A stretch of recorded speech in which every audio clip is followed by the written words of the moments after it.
Ika-6 na kabanata sa pagpapatuloy. Makikita ang ospital. Kung saan makikita si Choi Yong-soo na masayang nakahiga sa kama na nagsiselfone. Na naiisip pa nito ang kanyang lolo na napasabi ito na ano daw ang ginawa niya sa kanya. Na makikita ang muka ng chairman na nanginginig sa galit na sinabi nito na paano daw nagkalakas ng loob ang isang mababang uri ng peste na isipin na makakalusot siya dito. Dagdag pa nitong sinabi sa kanyang apo na bilang tagapagmana daw ng Dongmyung Foundation, balang araw ay mangunguna daw siya sa iba. At gagamitin daw niya ang pagkakataong ito para ipakita sa kanya kung paano pakitunguhan ang mga hamak. Manood lang daw siya at matuto. Na nakangiti si Choi Yong-soo habang naiisip ito na sinabi pa niya na matagal-tagal na rin daw mula nang nakita niya ang kanyang lolo na sobrang galit. Gang Jin-ho, yari na daw siya ngayon. Nabalik kay Park Yong-min na sinasabi nito na yon daw ay hindi totoo. Na makikita ang labi nito na ay nakasimangot at nanginginig. Na makikita ang ating bida ay nagulat na napasabi na ano daw ang sinasabi niya. Na makikita si chairman na nakatingin sa kanyang ama na sinabi pa ni Park Yong-min na wala daw nananakit sa kanya na sino man. At kahit na daw si Choi Yong-soo ay walang ginawa sa kanya. Na sinabi pa ni chairman sa kanyang ama na paano na daw ngayon yan, napakinggan daw naman nila ang pahayag niya. Nangumiti ito ng kakaiba na sinabi pa nito na ngayon, paano daw nila reresolbahin ang bagay na ito. Na makikita si Park Yong-min na nakatungong malungkot samantalang ang chairman ay nakatingin sa gilid na masaya. Na makikita ang mata ng ating bida na sinabi nito sa isip na mukhang napag-usapan na daw nila ito ng mas maaga. Habang nakaupo si chairman ay seryosong sinabi nito na nagpatotoo daw si Park Yong-min na hindi siya kailanman binuli ni Yong-soo. Ano sa tingin niya, Mr. Gang? Na sumigaw ang ating bida na sinabi nito na ama. Natumugon ito na sinabi ng kanyang ama na tumahimik daw siya. Na makikita ang muka ng kanyang ama na malungkot na walang masabi. At pagkatapos ay yumuko ito na sinabi na mukhang nagkamali daw ng malaki ang kanyang anak. Dagdag pa niya na siya daw ay taos-pusong humihingi ng tawad. Na sinabi ng chairman sa kanyang ama na wala namang daw dapat ipagpaumanhin. Kailangan lang daw nilang sundin ang mga alituntunin. Na tinanong niya si Dean. Na nasa kanyang gilid. Na paano daw nila ayusin ang mga bagay-bagay sa kasong ito. Natumugon ito na sa mga kaso daw ng mga karahasan sa pagitan ng mga estudyante, batay daw sa tindi, nakasaad sa mga alituntunin na ang estudyante daw ay paparusahan ng suspensyon sa loob ng 7 araw. O di kaya naman daw ay expelled sa paaralan. Na kunyaring nag-isip si chairman na napasabi na expelled. Na napatingin ang tatlong ito sa kanyang ama. Napati na ang ating bida na nanlaki ang mata niya. Nang makita niya ang kanyang ama na nakayuko na sinabi na karaniwan daw ay hindi ganito si Jinho. At mukhang nagkamali daw siya ng malaki sa pagkakataong ito. Dagdag pa niya na pakiusap patawarin na daw nila sila. At kahit anong parusa daw ay tatanggapin nila maliban lang daw sa pagpapaalis. Na sinabi pa sa kanya ni chairman habang nakayuko ang kanyang ama na nagmamakaawa na. Sumasang-ayon daw siya na hindi dapat pinalalayas ang estudyante dahil sa isang pagkakamali, pero ang mga alituntunin daw ay mga alituntunin. Na makikita ang ating bida na naiinis sa ginagawa ng kanyang ama. Na nakatikom ang kanyang kamao sa galit. Na sinabi niya sa isip na sa nakaraang ilang dekada. Nabuhay daw siya sa isang mundo kung saan ang mga malalakas ay inaapi ang mga mahihina. Hindi daw mahalaga ang labis na kahihiyan dahil wala na itong bago sa kanya. Dagdag pa niya sa isip na hindi ito dapat mahalaga. Pero bakit? Na sinabi pa niya sa isip na bakit daw parang gusto niyang tanggalin ang ulo ng lalaking iyon mula sa kanyang katawan. Na sinabi pa ni chairman habang nakakrus ang mga binti na pakiusap, umuwi na daw muna siya sa ngayon. At susubukan daw niya ang kanyang makakaya para hindi siya mapaalis. Na malungkot ang ama ng ating bida na tumugon ito na sinabi na salamat daw. At pagkatapos ay makikita ang taxi. Kung saan ang nagmamaneho nito ay ang ama ng ating bida na siya ay nasa tabi nito. Na nagsalita ang ating bida na sasabihin sana na ama. Na biglang sinabi ng kanyang ama sa kanya na alam daw niya. Na sinabi pa niya habang nagdra-drive ito na alam daw niyang hindi siya kailanman magsisinungaling tungkol sa ganitong bagay. Dagdag pa niya na sila daw ay nasa masamang sitwasyon lang. Na makikita ang muka ng kanyang ama na sinabi pa nito na magaling daw ang ginawa niya. At wala daw siyang dahilan para yumuko kung wala naman daw siyang ginawang mali. Dagdag pa niya na kung sakaling may sitwasyon daw at kailangan niyang magpakumbaba para sa isang bagay na hindi daw niya kasalanan, siya na daw ang gagawa nito para sa kanya. Makikita ang ating bida habang napapangiwi ang bibig na sinabi pa ng kanyang ama sa kanya na masaya na daw siya basta ang anak daw niya ay makapamuhay ng may pagmamalaki. Kaya't huwag na daw siyang mag-alala para sa kanya. Habang nakahindit ang mga sasakyan sa stoplight ay sinabi ng ating bida na pasensya na daw ama.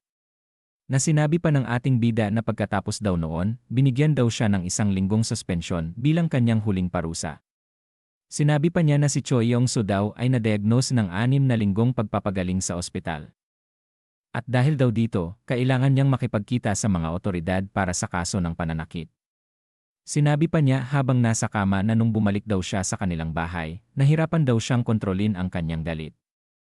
At kailangan daw niyang pigilin ang sarili niya mula sa pagpili ng matinding hakbang na maghiganti. Sinabi pa niya habang makikita ang kanyang ama na may kausap sa cellphone na gayunpaman. Hindi pa rin daw siya tinigilan ni Chairman. At nagsimula daw ito sa hindi makatarungang pagpapaalis sa kanyang ama. Na sinasabi ng kanyang ama, "Ano? Bakit daw naman siya ay natanggal?" Na sinabi pa niya na anong ibig daw niyang sabihin na tinanggal na siya. At maayos daw naman ang takbo ng lahat kahapon. Na makikita ang kanyang ina na nag-aalala.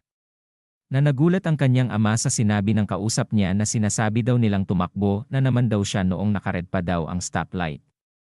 At saka marami daw siyang natatanggap na reklamo na may kinalaman sa kanya. Na napasabi ang kanyang ama na anong ibig daw niyang sabihin sa na naman. Alam daw naman niyang hindi niya kailanman ginawa iyon. Na sinabi ng kausap niya na sige na pagdesisyunan na daw ito na tanggalin na siya. Habang nakatingin ang ating bida, ay sinigaw pa ng kanyang ama sa cellphone na hindi daw ito pwedeng legal. At sa tingin daw ba niya, tatanggapin niya na lang ito? Pagkatapos daw nun, tinanggal din daw ang kanyang ina.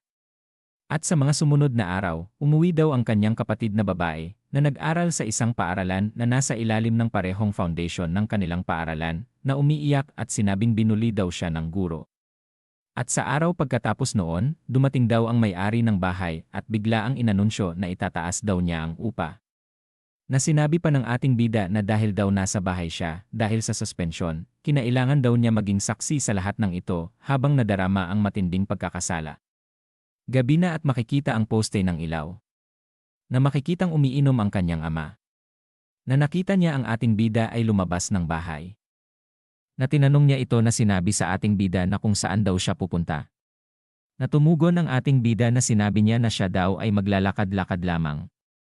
Na tumugon ang kanyang ama na sinabi nito na okay. At pagkatapos ay napahinga ang kanyang ama na napasabi na patawad, Jinho.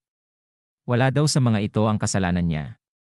Na makikita ang baso na sinabi pa niya na lahat daw ng ito ay dahil sa kanyang kakulangan. At humihingi daw siya ng tawad dahil hindi niya man lang maipahayag ng tahasan ang papuri sa kanya para sa mga magagandang nagawa daw niya. Patawad, anak ko. Na sinabi sa kanyang naman ng ating bida na huwag daw niyang sabihin yan, ama. Na inilagay na ng ating bida ang hood ng kanyang jacket sa ulo na sinabi pa niya na babalik din daw siya agad. Na makikita ang mga bahay na sinabi pa ng ating bida sa isip na ang gusto lang daw niya ay ang mamuhay ng masaya at normal na buhay tulad ng iba. Pero ano daw ang naging problema? Makakapamuhay daw ba siya ng tahimik ngayon kung hindi daw niya ginalaw si Choi Yong-soo noon?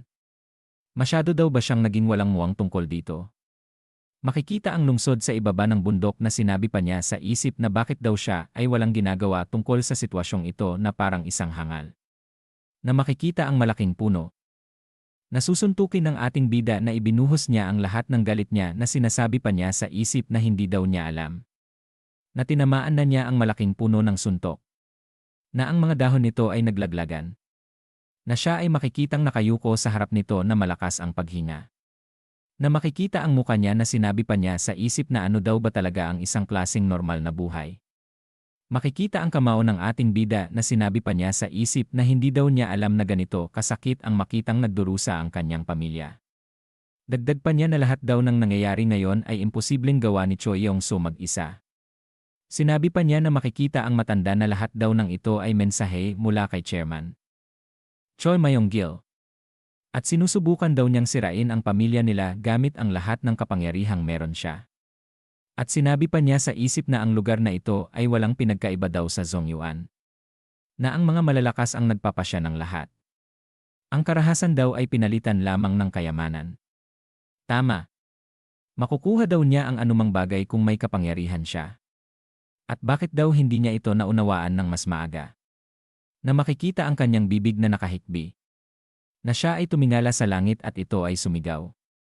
At pagkatapos ay tinapik niya ang kanyang muka. Na sinabi pa niya na tama. Malinaw na daw na hindi niya makakamit ang normal na buhay sa pamamagitan lang ng tahimik na pamumuhay. Mula daw ngayon, kung may gusto daw siya, siya na daw mismo ang kukuha nito. At dito na po nagtatapos ang ika-6 na kabanata.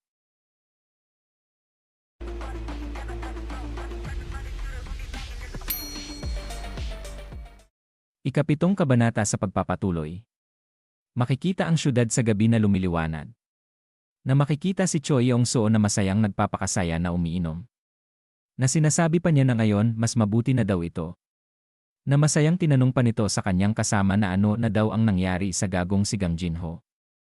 Na tumugon ito na sinabi na narinig daw niya na nasuspinde siya. Na napasabi si Yong-soo na suspinde. Dagdag pa niyang sinabi na maghintay lang daw siya at tingnan niya kung ano ang mangyayari. Hindi pa daw yan ang katapusan. At pagbabayaran daw niya ang ginawa niya sa kanya. At sinasabi daw niya ito sa kanya, gagapang yan sa ilalim daw niya, na humihingi ng tawad sa loob ng 1 buwan. Na nakangiti ito na sinabi ng kanyang kasama na ang hangal na yon. Kailangan pa daw ba talagang pakialaman siya, Yong-soo? At nangyari lang daw yan dahil nag-relax siya. Hindi daw siya ang katapat niya, di ba? Natumugon ito na tumatawa na siyempre daw naman. Na makikita ang ilaw sa kisame na mayabang pang sinabi ni Yong-soo na sige. Siya na daw ang bahala sa lahat ngayong gabi. Nanambolang napasabi naman ang kasama nito na wow ayos ka talaga Yong-soo. At pagkatapos ay makikita ang eskinita. Na sinasabi kay Yong-soo na kilala daw niya ang isang tao na may-ari ng PC room. At sabi daw niya papapasukin daw sila mula sa likod. Natumugon ito na ayos. Oras na daw para umakyat sa the ladder. Sa larong ito na puno ng mga troll. Na sinabi naman ng isa na napaisip na daw ba siya na baka siya ang troll. At pagkatapos ay nagulat naman na sinabi ng kasama ni Yong-soo na napatingin sa gilid na way. Saan daw naman napunta si Hyun Seung-go? Natumugon si Yong-soo na ha. Nasa likod lang daw niya siya kanina. Baka daw pumunta siya sa banyo. Na sinabi ni Yong-soo sa kasama niya na nasaan na daw ba ang lintik na yon. Tawagan na lang daw niya siya. Natumugon ito na nagulat nang ang cellphone nito ay nakapatay. Na sinabi naman ni Yong-soo na anong kagaguhan daw ito. Hindi daw ba niya? Sila nakita nang pumasok sila sa eskinita. Na mabilis na tumatakbo ang kasama ni Yong-soo na sinasabi nito na hindi. Sigurado daw siyang nandyan siya kasama nila. Sandali lang daw. Pupunta daw siya sa kabila para tingnan siya. Na napasabi si Yong-soo na matutuktukan daw talaga niya siya pagbalik niya. Habang may subo ng lollipop si Yong-soo ay tumingin ito sa kanyang cellphone. Na sinasabi nito na nakakainis daw ito. At siguro daw ay dapat niya nalang tawagan ang mga babae at na ito ay biglang may napansin na ikinatingin niya sa gilid. Na nakita niya ang eskinita ay wala namang tao. Na makikita si Yong-soo ay mabilis na may tinatawagan na makikita sa mukha niya ang pagkabahala. Na makikita ang paa niya na sinabi pa niya na minshake. Sagutin daw niya ang buwisit na cellphone niya. Na sinabi ng cellphone na hindi daw matutugunan ang tawag na ito. Mangyaring mag-iwan daw ng voice message. Na napasabi muli si Yong-soo na lintik na to. Bakit daw hindi siya sumasagot? Na iniluwa niya ang lollipop na nasa kanyang bibig na naiinis. At sinipa niya ang pader na sinigaw niya ng mga hangal. Ang akala daw ba nila ay tunay niya silang kaibigan dahil pinapabayaan niya silang nandyan. Pagdudulutan daw niya sila ng gulo. Na makikita ang nakahood na lalaki sa kanyang gilid. Na napatingin ito nang tawagin siya ng lalaki. Na sinabi ni Yong-soo na bakit daw siya ay natagalan. Na biglang nagulat ito na pinagpapawisan sa kanyang nakita. Na ito pala ay ang ating bida na seryosong nakatingin sa kanya. At sinabi nito sa ating bida na paano daw niya siya nahanap. Hindi daw ba niya alam kung ano ang mangyayari kung gagalawin daw niya siya ulit? O naghahanap lang daw siya ng higit pa? Na sinabi ng ating bida sa kanya na may balak daw ba siyang ayusin ang mga ginawa niya sa pamilya niya. Na napatawa si Yong-soo na sinabi nito na kaya dumating daw siya para makiusap. Na napabulong pa ito na sinabi na sandali. Ganito daw ba kabigat ang aura ng taong ito? Na sinabi pa niya sa ating bida na, anong nangyari? Nagsisisi na daw ba siya sa mga ginawa niya sa kanya? Dagdag pa niyang sinabi habang makikita ang muka ng ating bida na dapat alam daw niya ang lugar niya, ikaw na maruming walang kwentang tao. Gumapang daw siya sa lupa at tumahol daw siya tulad ng aso at baka isaalang-alang pa daw niya yon. Na napasabi ang ating bida na ganun daw ba? Na sinuntok niya sa muka ang ating bida. Na makikita ang muka ni Yong-soo na nakangiti na sinabi pa nito na madali lang daw siya para sa kanya kung. Nang biglang napasigaw ito sa sakit na sinigaw na ang kanyang kamay daw. Na makikita ang kamay nito na sinabi sa kanyang isip na anong nangyayari. Direkta daw naman niya siyang tinamaan. Sinabi pa niya sa isip na parang may bakal na plato daw sa mukha niya. At pagkatapos ay sinabi ng ating bida sa kanya na salamat, Cho Yong-soo, sa pagiging tao na naisip daw niyang magiging siya. Dagdag pa niyang sinabi na kung kaya siya daw naman ang magpapahirap sa kanya. At kung hindi na daw niya kayang tiisin, humingi lang daw siya ng tawad. At titigil na daw siya. Sinabi pa niya habang makikita si Yong-soo na may tumama sa kanyang liig na kung makakapag-sorry daw siya syempre. Na napasabi naman ito na anong kabubuhan daw ang sinasabi niya, ikaw. Na biglang sinabi niya sa isip na ang kanyang boses daw. Na biglang sinipa ng ating bida si Yong-soo. Na ito ay namimilipit sa sakit na nakahiga sa sahig. Na sinabi pa ng ating bida sa kanya na anong masasabi daw niya. Parang gusto na daw ba niyang humingi ng tawad. Na maiyak-iyak itong hinawakan ng ating bida na takot na sinabi pa niya na sinubukan daw niyang pigilan ang mga bagay na kaya niyang pigilin. Kahit na daw ginulo niya siya at sinubukan daw niyang baliwalain ito dahil hindi ito ang mundong ginagalawan niya. Sinabi pa niya sa kanya na pero siya at ang lolo daw niya ay lumampas na sa hangganan. At pinayuko daw ng lolo niya ang kanyang ama. Na makikita si Yong-soo na nahihirapan na sinabi pa ng ating bida na sa totoo lang. Halos hindi na daw niya siya maalala. At parang sobrang malayo niya na kailangan pa daw niyang magpursige para makaramdam ng koneksyon sa kanya. Gayunpaman, sa sandaling ang kanyang ama daw ay napilitang yumuko dahil sa kanya, naramdaman daw niyang umuusok ang kanyang dugo. Sinabi pa niya habang tulala na lang na nakahiga sa sahig si Yong-soo na nanlalaki ang mata na marahil hindi daw niya alam ang pakiramdam na ito. Tama nga. Hindi daw niya talaga maintindihan ito. Na walang lumalabas na boses na sinasabi ni Yong-soo na pakiusap hayaan daw niya siyang mabuhay. Na ibinuka ng ating bida ang palad na sinabi nito na okay sige. Huwag daw silang magmadali. At marami pa daw naman silang oras ngayong gabi. Sinabi pa niya na huwag daw siyang mag-alala, hindi daw naman niya siya papatayin. Dagdag pa niyang sinabi na kailangan lang daw niyang matutunan kung ano ang ibig sabihin ng gumulo sa kanya. Na makikita si Yong-soo na nakasandal sa pader na halos lantang gulay na. Na makikita ang mata nito na nakatirik na sinabi pa ng ating bida sa kanya na Cho Yong-soo. Na makikita ang ating bida na namumula ang mata na sinabi niya na ibalik daw niya ang lahat. At babantayan daw niya siya. Habang papaalis na ang ating bida ay sinabi pa niya na wag daw siyang gumawa ng kahit anong kabobohan. Habang malayo na siya ay sinabi pa ng ating bida sa kanya na tandaan daw niya, hindi pa daw ito ang katapusan. Makikita na awala pa rin sa ulirat si Yong-soo na sinasabi sa kanya ng kanyang kasamahan na Yong-soo gumising daw siya. Nang ito ay nagkamalay ito ay mabilis na tumayo at napasigaw na huwag daw niya siyang hawakan. Habang nakatulala ito ay sinabi sa kanya ng kanyang kasama na anong ginagawa daw niya dyan sa lupa. Tinakot daw niya sila. Natumugon lang ito sa kanila na ha. At pagkatapos ay makikita ang dalawa na sinabi pa niya na Gang Jinho. Asan daw siya? Na napahawak sa pisngi ang isa niyang kaibigan na napasabi na Gang Jinho.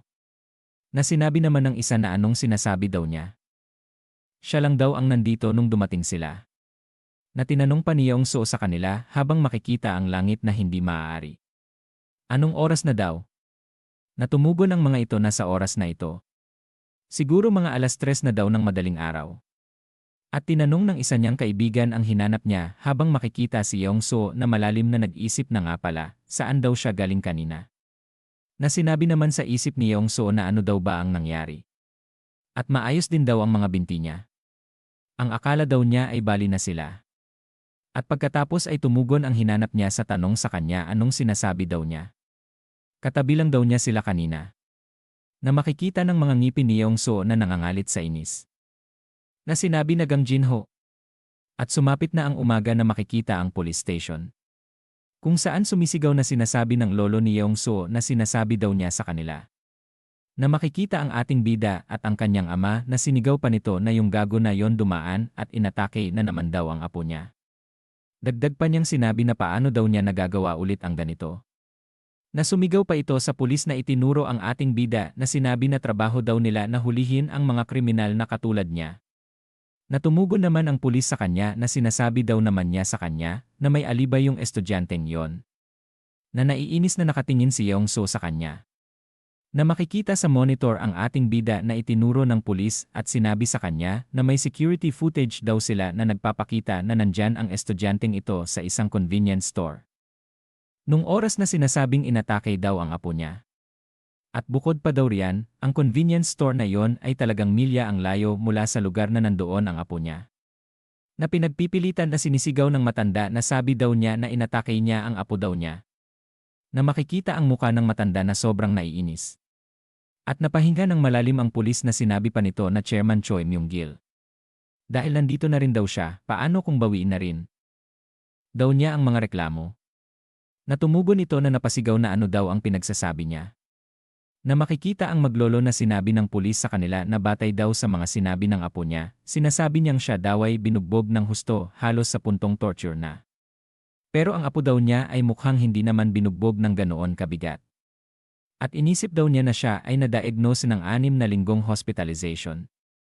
At bakit daw siya ay nasa labas ng ospital matapos ang 3 araw na naglalakad-lakad dito? At kung hindi daw niya iatras ang mga kaso, kailangan daw niyang harapin ang counterclaim batay sa maling diagnosis at maling paratang. Nasinigaw ni chairman sa pulis na ano? Alam daw ba niya kung sino siya? Tawagan daw niya ang head ng lugar na ito ngayon din. Na napasigaw ang kanyang ama na napaturo na sinabi na tama na. Huwag daw niyang isipin na basta-basta na lang nila ito palalagpasin. Na nagpanting ang tenga ng ating bida sa sinabi ni chairman na ano? Mga siraulo daw ba sila? Na biglang nagbago ang itsura ng ating bida na tumingin ito kay Yong-soo. Agad naman itong naramdaman niya na biglang natakot ng husto. At lumipas ang oras na makikita ang salamin na bintana. Makikita si Yong-soo na sinabi niya sa kanyang lolo na anong mangyayari kung muling magpakita daw si Gang Jin-ho. Natumugon ito na sinabi na wag daw siyang mag-alala. Nandito rin daw siya sa bahay. At kakausapin daw niya ang punong guro kaya magpahinga daw siya muna sa paaralan at magpahinga. Na makikita ng muka ng matanda na sinabi pa niya na sa totoo lang, sigurado daw ba siyang siya ngayon? Na nagulat sa tanong ng kanyang lolo si Yong-soo na sinabi nito na ano? Kina-question rin daw ba niya siya? Na sinabi ng kanyang lolo na hindi. Hindi daw naman sa ganun. Matulog na lang daw siya ng maayos at pag-usapan nila ito bukas. At nanlaki ang mata ni Yong-soo na sinabi nito na lolo. Na napatingin ang kanyang lolo na sinabi pa sa kanya ni Yong-soo na si Gang Jin-ho daw ay nasa likod niya. Natumugon ang kanyang lolo na ano? Wala daw siya rito. At hindi daw niya siya masaktan. Na biglang inatake niya sa batok ang matanda na agad naman itong nawalan ng malay. Nasinigaw ni Yong-soo na lolo. Habang hawak ng ating bida si chairman sa damit ay sinabi ng ating bida na pinatulog lang daw niya siya ng sandali. Na sinabi pa ng ating bida sa kanya na Cha Yong-soo. Huwag daw niyang sabihin na ang akala niya ay isang panaginip lang ang nangyari kagabi. At sa totoo lang, hindi daw niya inasahan na gagawa siya ng ganitong katangahan isang araw lang matapos kitang pagbigyan ng babala. Na naglabas ng enerhiyang apoy ang ating bida sa kanyang mga daliri na sinabi niya kay Yong-soo na tapusin na daw nila ito. At lumalalim na daw ang gabi. Na nagmakaawa si Yong-soo na sinabi nito na hintay lang daw. Patawarin na daw niya siya. Tatapusin na daw niya ang lahat. Pakiusap. Na sinabi sa kanya ng ating bida na binigyan na kita ng pagkakataon at hindi mo ito pinansin, Cho Yong-soo. At kung gusto mong humingi ng tawad, kailangan mo munang bayaran ito. Na inilagay ng ating bida ang kanyang palad na may enerhiya sa bawat daliri sa muka ni Yong-soo. Na napasabi ito na ano daw ang kanyang ginagawa. Na makikita ang mata nito ay tumirik. Na sinabi ng ating bida na makikita si Red Demon na Cho Yong-soo. Mula ngayon, ang kinaaking iniksyon ay hahadlangan ang mga nerbyo na nagtatalaga sa iyong isip. Anumang pagsisikap mula sa iyo, hindi mo magagalaw ang mga negatibong pag-isip. Magdadala kang ng walang hanggan dahil sa mga ilusyon na bunga ng iyong mga takot. Ang iyong lolo ay magdadala ng dusa rin kasama ng pagkakita sa iyong pagkamiserable. Ito ang parusa na ibibigay ko sa iyo. Sana'y mabuhay ka ng hindi nababasag, Cho Yong-soo. Na makikita si Yong-soo na umiiyak na sinabi nito na ano daw ito. Ang kanyang kamay daw. Bakit ganito? Na makikita ang ating bida ay naglalakad na. Na napalingon pa ito ng malakas na sumisigaw si Yong-soo. At dito na po nagtatapos ang 7 kabanata.